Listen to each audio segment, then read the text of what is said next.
aller au-delà des apparences dans le monde du travail. L'apparence d'une personne correspond à l'ensemble de ses caractéristiques physiques, comme sa taille, de ses attitudes corporelles, comme sa manière de s'asseoir, et de ses attributs, comme sa coiffure. Si certaines caractéristiques sont facilement modifiables, comme la coiffure ou la manière de s'asseoir, d'autres, comme la taille, peuvent difficilement être modifiées.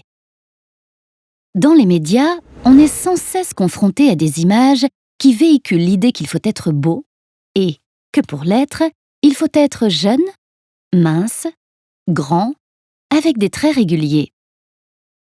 Les personnes ne correspondant pas à ces critères peuvent donc parfois être jugées de manière négative, faire l'objet de harcèlement, surnoms humoristiques ou encore remarques désobligeantes, voire être discriminées, c'est-à-dire traitées de manière défavorable et exclues.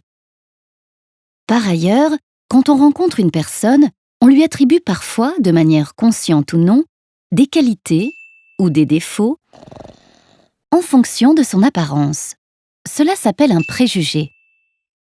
Le monde professionnel n'échappe pas à ce phénomène, car il arrive que l'on se fasse une idée des aptitudes d'une personne en se fondant uniquement sur son apparence, mais pas sur ses compétences réelles. Par exemple, il est assez facile de penser qu'une personne en surpoids n'est pas dynamique et qu'elle n'a pas le profil d'un manager. Ainsi, les préjugés sur l'apparence peuvent engendrer des comportements discriminatoires dans toutes les entreprises et à toutes les étapes du parcours professionnel. Refus d'embauche, refus de promotion, voire inégalité de salaire.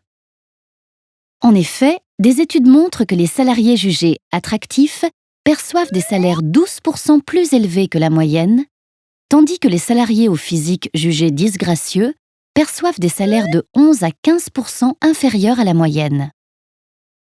Les comportements discriminatoires peuvent avoir des conséquences graves pour les salariés, sentiment d'exclusion, souffrance, perte d'estime de soi, comme pour les entreprises, turnover, absentéisme, perte de productivité, mais aussi risque juridique, car la discrimination en raison de l'apparence peut être punie de 3 ans d'emprisonnement et de 45 000 € d'amende.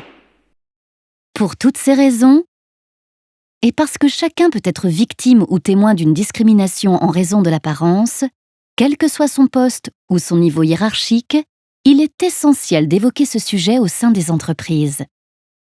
Aller au-delà des apparences, c'est en effet se donner la possibilité de recruter et de fidéliser des collaborateurs de talent, qu'importe leur physique.